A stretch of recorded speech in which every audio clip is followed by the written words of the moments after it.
Un poquito más para adelante. para que se puedan. No, estamos bien, estamos bien. Ah, ¿En qué cuatro recomendaciones se emitieron estas solicitudes para que se den los artículos de la hemos estado emitiendo desde el año 2014 a la fecha. Son 4 recomendaciones que fueron aceptadas por la Asamblea Legislativa como autoridad colaboradora, en las cuales pedimos 2 situaciones: que se derogue el artículo de ataques a la paz pública y ultrajes a la autoridad, porque hemos determinado en la revisión de los casos que hemos visto con víctimas que se han utilizado para criminalizar la protesta social y la libertad de expresión, incrementando las sanciones. En ese sentido, vemos que no es necesario que exista la figura. La propia Suprema Corte ya desestimó una de ellas, considerándolas inconstitucional, y no entra ya en un entorno de revisión integral de lo que implica la libertad de expresión, la protesta social y la libertad de manifestación. Estamos hablando del caso de... Estaríamos hablando de todos los temas que hemos visto, más de centenares ya de víctimas que tenemos documentados en los diversos instrumentos, que va desde la propia derecho a la documentación ciudadana, derecho a los propios medios de comunicación a tomar las medidas de protección cuando ocurren las movilizaciones, los temas de que se utilizan para incrementar la sanción y que no tengan derecho a fianza.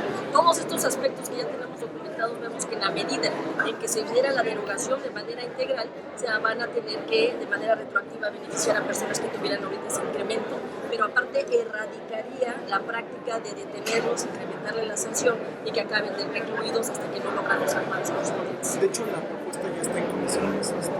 Sabemos que hay 2 propuestas, incluso los hemos dado seguimiento, de ahí el exhorto respetuoso que acabamos de hacer en tribuna, de que se les dé seguimiento. En la medida que esos artículos no se deroguen, pueden continuar los casos, e incluso la Comisión actualmente tiene otros casos que hemos seguido acumulando y que en su momento nos llevará a los mismos pronunciamientos mientras no cambie el tipo de ley. De hecho, estos 2 artículos son materia también de la ley de amnistía, que se pretende volver a someter en la votación en las próximas 2 semanas. La Comisión de Derechos Humanos ya ahora sí está nosotros estamos mandando observaciones a todos los documentos que nos hacen llegar, pero lo que sí vemos como una cuestión estratégica es que un tema de una ley temporal para solo unos casos, a diferencia de una derogación integral que ya erradique todos, va a tener un mayor impacto, e incluso la propia derogación ayudaría a cualquier caso donde ya tuvieran ellos acreditado algún tipo de responsabilidad porque les aplica beneficio. Entonces, no vemos una situación que les genere un retraso, ya que incluso en esta misma sesión ya de la legislatura pudiera permitirles hacer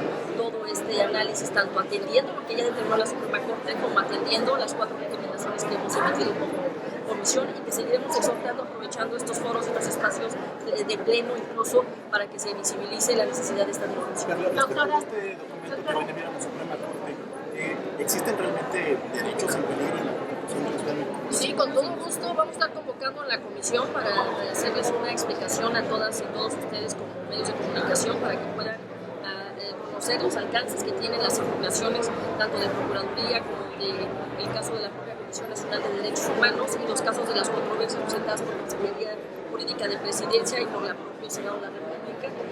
Sí es importante que las personas conozcan qué pasaría si proceden las causales de nulidad que están manejando en este caso, de invalidez que están manejando en este caso las autoridades que impugnan. Y como comisión, por supuesto, vamos directamente a lo que está planteando la Comisión Nacional, donde vemos que sí puede haber una afectación a nuestras facultades en el momento que nos quieren quitar esta posibilidad de acudir a una sala constitucional para que nos puedan dictar medidas de apremio. Esto no implica que revisen la RECO, no implica que le retrasen a la víctima, no le resta capacidades a la Comisión Nacional porque no tiene atribuciones para dictar medidas de apremio, sino otra recomendación. E iremos también a la defensa del 8º transitorio, donde todo derecho adquirido ya es un derecho ganado. No concebimos una constitución que cuando la revise tire un derecho que de por sí ya estaba vigente en leyes secundarias. Sí vamos a sensibilizar, a visibilizar, a informar a la sociedad que sepan y tengan conocimiento de los riesgos que les llevan en su momento en el que no se tomen en cuenta todos los argumentos, y de ahí lo que estamos pidiendo el día de hoy. Se ha hecho en otros momentos de manera inédita y la Corte ha tenido esa apertura. Queremos audiencias públicas, queremos que se les escuche a todas y a todos. No es menor lo que se va a determinar por la Suprema Corte, y es muy importante que todas las autoridades, que todas las personas que tengan un interés de que no se afecten sus derechos puedan ser escuchadas y escuchados ante el Pleno de la Suprema Corte en los mecanismos que ellos en su soberanía y en su propia responsabilidad institucional pudieran plantear, como lo han hecho ya en otros casos de revisión como Telecom, incluso en leyes que pudieran afectar en cuestiones federales, y que ahora, siendo la Constitución de la Ciudad de México, primera constitución que está sujeta a esta revisión. Un ejercicio así ayudaría muchísimo a fortalecer las definiciones que pudiera tener la propia Corte, respetando en todo momento las decisiones que toma. Doctora, las decisiones quisiera preguntarle cuáles son específicamente los artículos en los que ustedes, como Comisión de Derechos Humanos, entrarían a defensa. De entrada, toda la Carta de Derechos, en los aspectos donde estamos revisando, que tienen un estándar internacional. Por ahí se ha dicho que es violatoria del artículo 1 y 133. Revisamos cada artículo de la Constitución local y le encontramos un estándar internacional. En la medida que haya un estándar internacional, aunque no esté reconocido en la Constitución Federal, está reconocido en el 1 y 133 del propio mandato federal. Por lo tanto, eso hace que prevalezca. Otra parte es... ¿Más o menos cuántos artículos? Bueno, acuérdense que son 39 planteamientos que se hicieron en cuanto a las cuestiones de la posible invalidez. Nosotros estamos revisando por lo menos 11 en aspectos de derechos humanos y estamos revisando los 3 que presentó directamente la Comisión Nacional. En el caso de la Comisión Nacional sí queremos que la Corte nos ponga claridad, tanto a la Comisión Nacional como a la de Derechos Humanos, respecto a qué atribución o no se le pudiera estar afectando cuando no es una competencia que tiene, y más bien nos fortalece, y sería un muy buen ejemplo que la propia Comisión Nacional tuviera estas medidas que le ayuden a tener eficacia en su recomendación. ¿Consideraría estas impugnaciones como un ataque del gobierno federal ante esta decisión que hace sobre que no hay invasión de facultades? En este caso, acuérdense que hay dos modalidades. Una es la acción de inconstitucionalidad para revisar no solo aspectos de competencia, sino aspectos hasta de contenidos y conceptos en materia de derechos humanos y otros tantos. Y otra muy diferente, la que metió Presidencia o el Senado respecto a si o no hay una incompatibilidad. Es sano que la Corte revise, no es un tema que afecte a nadie, al contrario, va a ayudar a que la gente en primera se apropie más de este instrumento, conozca qué riesgos hay si en un momento dado pudiera haber algún retroceso y sepa que tiene la Comisión de Derechos Humanos ya un planteamiento ante la Corte y una solicitud abierta y expresa a que se abran los foros al Pleno para que escuche a cualquier parte interesada, no solo a través de amigos, sino de viva voz a las personas que pueden ir a defender los intereses. De estos 11 artículos que usted menciona, ¿cuál diría que son los claves para defender los derechos humanos? ¿En qué temas? Miren, con gusto les vamos a dar la información más como infografía por el tema técnico que implica, pero el más importante es el aspecto que dice que no tenemos la soberanía para que hubiera existido una Carta de Derechos. Esa es la primera que tiene que en un momento dado tener claridad la Corte de todos los argumentos que vamos a acercarle, porque en este sentido automáticamente nos podrían decir que simplemente era una ley orgánica como una actualización de un estatuto que nunca debieron existir los más de 62 derechos que se tienen acreditados actualmente en la Constitución.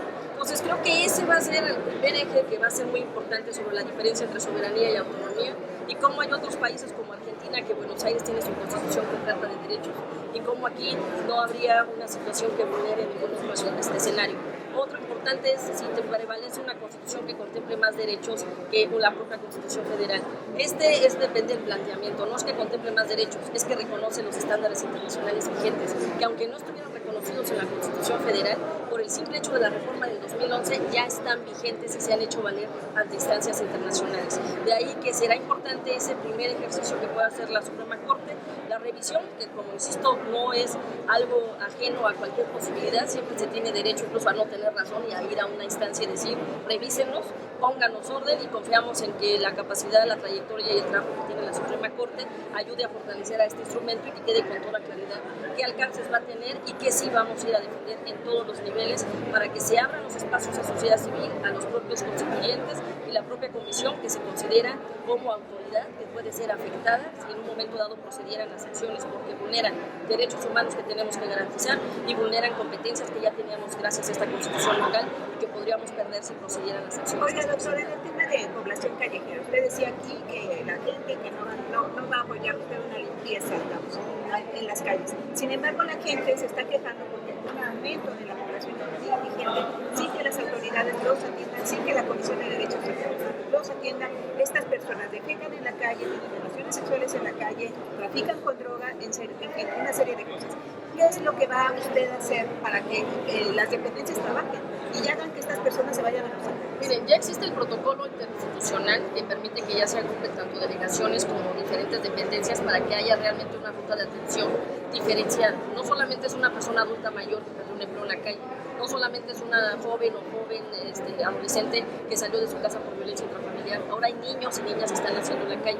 Entonces tiene que ver de manera diferenciada si tienen alguna adicción, si se les puede dar algún tipo de capacitación, su derecho a identidad claridad, ni siquiera hay un censo homogéneo para poder ver la claridad de cuál es el fenómeno, y de ahí el exhorto que también hicimos aquí a la Asamblea de que hace falta la ley. La ley automáticamente permite una exigencia, tiene competencia, les permite articular ya no como una comunicación, y eso sí podría cambiar el giro, y la sensibilización que nos toca hacer a las y los vecinos de que las historias de vida de estas personas que están ahí no están para afectarlos a ellos, sino más bien se les tiene que entender de manera integral y con una visión de respeto a su libertad y a su dignidad para hacer esta reorganización que se pueda dar, aportándoles apoyo diferenciado de las características que tengan de género, de edad y de condición psicoemocional que incluso pudiera prevalecer. ¿Cómo visualiza los derechos de los vecinos? En este caso es armonización y la omisión de la autoridad de no propiciar rápidamente intervención organizada, que no sea solamente una medida de desplazamiento para llevar a otra colonia el mismo fenómeno, que sea una medida de revisión individualizada, integral de diferentes dependencias para que se vaya atendiendo. No hay que olvidar que es un fenómeno de 25 años de existencia en la ciudad, que no había existido ni siquiera un protocolo y no se había generado un mecanismo de organización. Ya hay está aumentando, tiene más gente. Hay un protocolo, lamentablemente esta parte es decir, no podemos criminalizar en su momento cuestiones de pobreza, no podemos discriminar a las personas, pero sí sabemos que hay un fenómeno y ese fenómeno se tiene que atender por la autoridad, respetando la autonomía, la libertad, la dignidad, respetando y escuchando también los reclamos que pueden tener las vecinas y vecinos, pero que no sea el pretexto el reclamo para que pudiera ser la forma en que pudiera generar estas medidas de exclusión, de segregación o de criminalización. Y que no sea el pretexto de los derechos humanos, que la gente siga en la calle y que nadie trabaje. En ningún escenario, más bien es conocer las historias de vida de cada uno de ellos. Yo creo que cuando vean los casos de éxito también ayudará a las personas a entender todo este fenómeno, que no es menor, pero que sí tiene que ser atendido, y nos toca como comisión no ser los populares del cuento, pero sí los incómodos para la autoridad. Usted mencionaba más de 50 pagos con reparación del daño a víctimas. ¿A cuánto ascenderían estos pagos? Es decir, ¿cuánto le costó al gobierno de la ciudad haber incluido? Miren, aquí acuérdense que hay un tema ya diferenciado gracias a los lineamientos. Los pagos se van haciendo de manera individual en función de la gravedad, de las condiciones que se ven cada uno de ellos. Lo que se está logrando por primera vez en la ciudad son mesas. Esas mesas de trabajo permiten la reunión de varias autoridades que en su momento están en la recomendación, las propias víctimas, la comisión observando, y eso permite que haya una claridad tanto de certeza de qué pretensión tiene la persona ante una indemnización y qué pago tiene que darle el propio gobierno. Más que fijar como montos es el hecho de decir de que se tengan que hacer ya estos pagos, porque sí había unos históricos que no se justificaba ya el hecho de que estuvieran esperando sus indemnizaciones. Lo que ahora queremos más bien es reorganizar y que los presupuestos, cuando digan que no hay posibilidad en temas de infraestructura, que es la que nos cuesta más revisar en puntos recomendatorios que se cumplan, que no sea el pretexto la falta de presupuesto. Tienen que reorganizar el presupuesto disponible, priorizarlo, y entonces sí, si a falta de eso, que hagan nuevas solicitudes. Si no, luego la recomendación se convertía en el pretexto de no puedo cumplir o en el mecanismo de quiero más dinero, si no, no hago nada. Esas dos situaciones lo estamos atendiendo en las nuevas recomendaciones, y ahora con las mesas de trabajo y en el informe que con gusto ya está en nuestro portal, ustedes pueden ver cuántas víctimas, cuántas personas están en qué condiciones, pero también tenemos el cuidado de resguardar sus datos personales y no revictimizarlos. Pero de un nuevo modelo de reinserción social, ¿de qué se trata y cuándo lo presenta? En este caso lo hemos visto, y no es menor, todos los antecedentes que tenemos de los rezagos que hay en materia del sistema penitenciario. Vemos con alarma ya las propuestas ahora que dicen que por qué se bajan las penas o no el sistema penal, como está ayudando ahora a que haya una situación de que se vayan supuestamente de la responsabilidad. Entonces lo que tenemos que enfocarnos ahora es justo a cómo atender de manera integral la verdadera reinserción. Tenemos una historia de 23 años, las primeras recomendaciones que emitió la Comisión fue incluso en esa materia, y estamos haciendo un diagnóstico integral de patrones. Incluso sabemos ahora que, por ejemplo, se está revisando la posibilidad de reubicar el reclusorio en el caso de San Fernando. Nos acercamos con la propia delegación Tlalpan para decirles que les vamos a dar toda la información que la Comisión tiene sobre cómo tendrían que generar las condiciones, incluso hasta de infraestructura, para que si hacen una remodelación, una reubicación, de una vez ya vengan atendidos los temas que la Comisión ya trae. ¿Qué queremos hacer? Que no quede en el olvido lo que ya está documentado, que tengan insumos y que se haga público y encarezca costos en el que, habiendo soluciones, no se tomen en cuenta.